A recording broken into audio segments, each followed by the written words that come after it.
সেই শিখা শৰ্মাৰ কাৰ্য আৰু কাণ্ড দেখিলে আপুনিও আচৰিত হ'ব। আমাৰ প্ৰাণৰ শিল্পী জুবিন গাৰ্গৰ চৰিত্ৰ হনন কৰিবলৈ বাৰম্বাৰ চেষ্টা কৰা শিখা শৰ্মাক আজি গ্ৰেপ্তাৰ কৰিলে।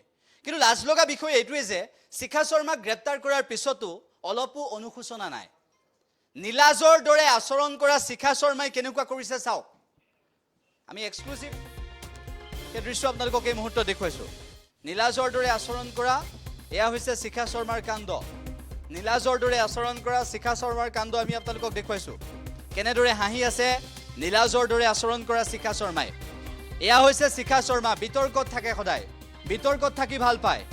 ইতিমধ্যে শিখা শৰ্মাৰ বিৰুদ্ধে BNSৰ 152/196/299/352/353/356 ধাৰাৰ সন্নিৱিষ্ট হৈছে। গৰিমা শইকীয়া গাৰ্গে আজি গোচৰ দিলে। তাৰ পিছতেই ইতিমধ্যে শিখা শৰ্মাক গ্ৰেপ্তাৰ কৰিছে।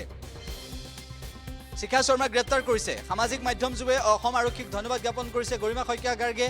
এজাহাৰ দাখিলৰ পিছত শিখা শৰ্মাক গ্ৰেপ্তাৰ কৰিলে। জুবিন গাৰ্গৰ চৰিত্ৰ হনন কৰিবলৈ বাৰম্বাৰ চেষ্টা কৰিছিল এইগৰাকী শিখা শৰ্মাই। এইগৰাকী শিখা শৰ্মাক অসমীয়াই চিনি থওক। এইগৰাকী নিৰ্লজ্জ, এইগৰাকী নীলাজৰ দৰে আচৰণ কৰা শিখা শৰ্মাৰ কাণ্ড চাওক। কিমান অদ্ভুত হ'লে, কিমান অভব্য হ'লে এনেধৰণৰ কাম কৰিব পাৰে এবাৰ চিন্তা কৰক। জুবিন গাৰ্গক লৈ যি বেয়া মন্তব্য কৰিছিল, জুবিন গাৰ্গৰ চৰিত্ৰ হনন কৰিবলৈ বাৰম্বাৰ চেষ্টা কৰিছিল শিখা শৰ্মাই। সেইগৰাকী শিখা শৰ্মাক আজি অসমবাসীয়ে লে চে কৰিবলগীয়া হৈছে। মুখত নীলাজৰ দৰে আচৰণ কৰিছে শিখা শৰ্মাই।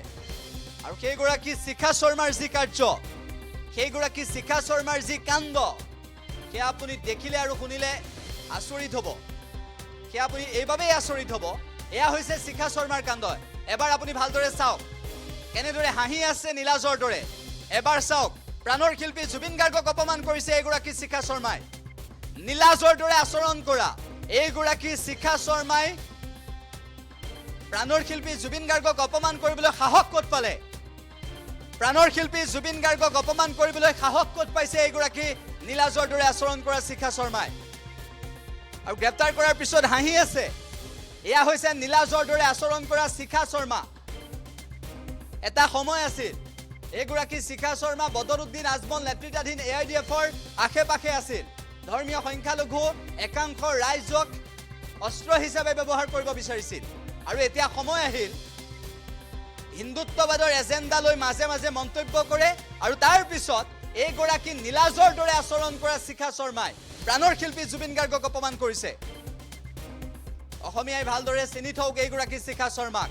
নীলাজৰ দৰে আচৰণ কৰিছে এইগৰাকীয়ে, নীলাজৰ দৰে আচৰণ কৰিছে, লাজ নাইকিয়াৰ দৰে আচৰণ কৰিছে। আৰু ক্ৰাইম ব্ৰাঞ্চৰ গাড়ীত উঠি আদালতলৈ যোৱাৰ সময়ত শিখা শৰ্মা কেনেদৰে হাঁহি আছে চাওক। প্ৰাণৰ শিল্পী জুবিন গাৰ্গক অপমান কৰিছে আৰু তাৰ পিছত কোনো অনুশোচনা নাই। তাৰ পিছত কোনো ধৰণৰ অনুতপ্ত নহয়, কোনো ধৰণৰ লাজ বুলিবলৈ বস্তু নাই। এনেকুৱা ধৰণৰ এটা বিষয়ৰ মাজলৈ গতি কৰিছে এইগৰাকী শিখা শৰ্মা। নীলাজৰ দৰে আচৰণ কৰা এইগৰাকী শিখা শৰ্মাই প্ৰাণৰ শিল্পী জুবিন গাৰ্গক অপমান কৰিছে। আমি এইটোৱে বিচাৰিছোঁ যে শিখা শৰ্মাক কঠোৰৰ পৰা কঠোৰ শাস্তি দিব লাগে। নীলাজৰ দৰে আচৰণ কৰিছে, জুবিন গাৰ্গৰ চৰিত্ৰ হনন কৰিছে মৃত্যুৰ পিছত। ক'ত সাহস পালে এইগৰাকী শিখা শৰ্মাই? কোনে সাহস দিছে এইগৰাকী শিখা শৰ্মাক? এইগৰাকী শিখা শৰ্মাৰ হৈ কোনেও আদালতত ওকালতি নকৰাটো বিচাৰিছে। কোনেও আদালতত ওকালতি কৰাটো কোনেও বিচৰা নাই। অসমৰ ৰাইজে নাই বিচৰা। শিখা শৰ্মাক কঠোৰৰ পৰা কঠোৰ শাস্তি দিব লাগে। শ্যাম কানু মহন্ত, সিদ্ধাৰ্থ শৰ্মা, শেখৰ জ্যোতি গোস্বামী আৰু অমৃত প্ৰভা মহন্তৰ সৈতে সমানে শাস্তি দিব লাগে এইগৰাকী শিখা শৰ্মাক। নীলাজৰ দৰে আচৰণ কৰা লাজ নাইকিয়া এইগৰাকী শিখা শৰ্মাই প্ৰাণৰ শিল্পী জুবিন গাৰ্গক অপমান কৰিছে। ক'ত সাহস পাইছে? ক'ত সাহস পাইছে শিখা শৰ্মাই? এই শিখা শৰ্মাক উপযুক্ত শাস্তি দিয়ক। অসমৰ ৰাইজে দাবী উত্থাপন কৰিছে। অসমৰ 3 কোটি 40 লাখ লোকৰ এতিয়া এটাই দাবী, এই শিখা শৰ্মাই শাস্তি পাওক।